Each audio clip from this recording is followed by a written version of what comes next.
it's Hiba Bary, your ETC live reporter here at our very first panel of the school year, which is for digital entertainment. Now we have panelists from Tumblr, E! Entertainment, Warner Brothers Television. You guys, the list goes on. We have so much for you guys to hear, so keep watching for some exclusive interviews.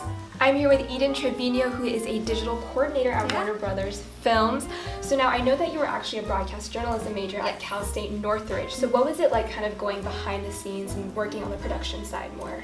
I've been doing this for a while. So one of my first internships was actually at Paramount Pictures. I've been working a long time actually behind the camera. It's a crazy journey. It's definitely a crazy world. You have to really love the process of everything and knowing that you're a part of a bigger picture and like creating whatever it is. I've worked on television, I've worked on feature films, and everything's a little bit different and each company's different. And I also know that you volunteer your digital services for LGBT and Latin film communities. Tell me about that. I have worked a very I say very long, but I feel like I'm older, but I'm not really. It was just a lot in a small amount of time.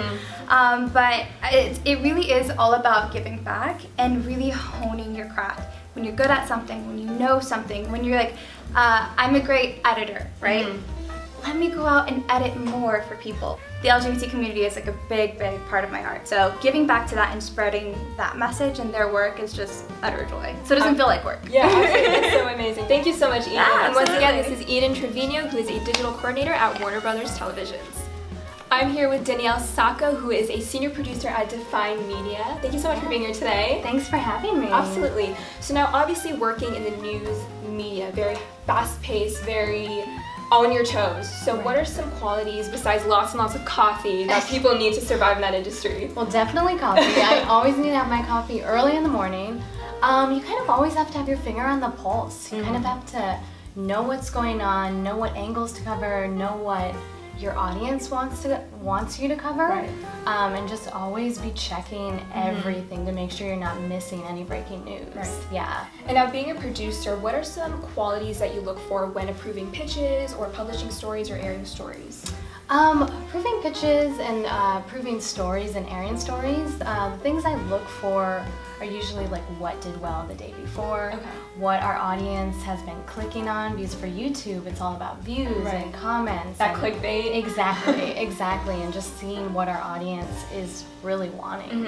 And that could change on a day-to-day basis. Like one day our audience could love Selena Gomez, and then like tomorrow they might not care. So it's all just keeping in tune of that. Well, thank you so much, Danielle. And once again, this is Danielle Sacco, who is a senior producer at Define Media. Thank you. I'm here with Cara Ferrari, who is a production assistant at E! Entertainment. Thank you so much for being here, Cara. Yeah, thank you for having me. So now, for people who don't know what a production assistant is, what do you exactly do? So I actually coordinate. So I coordinate like all of the editors, and I work for E! International in on-air promos. So I kind of deal with all of that, and it kind of varies day to day. But there's promos for every single show, and those have to get out in time, so I kind of make those.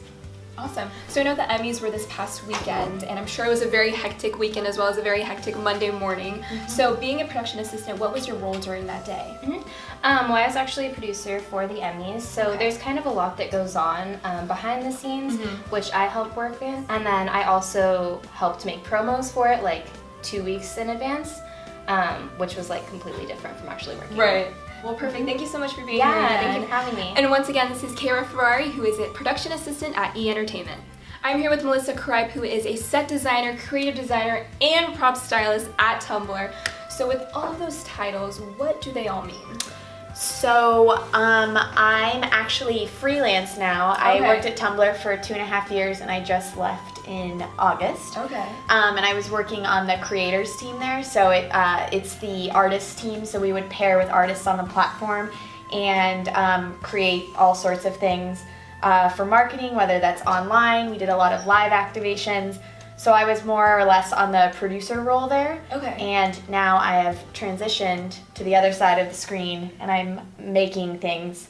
So yeah, I'm kind of working on my own right now in a number of ways, but I made connections at Tumblr, so I have made I just made a set for a Tumblr activation, which was in partnership with Macklemore. So very cool. went to Denver and made this thing on the fly that they posted on their music blog. Awesome. And so when people are trying to break into big social media companies like Tumblr, Facebook, Twitter, what advice would you give them? My advice, like the thing that I'm all about in general, is to not wait for someone to tell you you're qualified. So my advice to break into something is not to speak to what you think they want, but to who you are, and just start making stuff. If you have a phone and a camera, you have no excuse. Right. Just start doing it. Exactly. Yeah. Amazing. Well, thank you so much, Melissa. And again, thank you so much for being here today on Yes, today's of Digital course. Entertainment panel. And once again, this is Melissa Kripe. I'm here with Jake Kilroy, who is a freelance writer for web-based content. Jake, thank you so much for being here today. Thanks for having me. So how difficult was it to kind of be your own boss? I found it surprisingly easy because I'm not a very organized person. So it turned out that worked out well for me because I could kind of operate the way that I do, as opposed to previous sort of processes and procedures at companies I worked at ad agencies and marketing firms. So it kind of played out a lot better than I thought because I quit my job without a plan. And then it turned out that I had built up a network over the years. So I was able to get some writing jobs through that. And you're also our second Cal State Fullerton alumni on the panel today. Oh, cool. So what advice would you give students that are here today? And you were in their similar positions, so what advice would you give them? That it's not that hard to submit to publications that you like. If you have a Twitter account and you're following all your favorite publications anyway, you already have a sense of their voice and kind of what they cover, and it's a lot easier to just respond to that. And getting one thing printed is a lot easier than you think, because whether you write one article for like Esquire or like 100 articles, you still get to list Esquire in your resume. So the best advice I could give is to keep trying, and you have to write all the time creatively for every reason. Jake, thank you again so much for Thanks being for here. having me. And once again, this is Jake Kilroy, who's a freelance writer for web-based content. I hope you guys enjoyed this video and got a lot of tips and advice from our panelists. Now, don't forget to also follow us on all our ETC social medias, on Instagram, Twitter, and Facebook to keep up on the latest upcoming events, fundraisers, and giveaways. Once again, this is Hiba Bary as your ETC live reporter.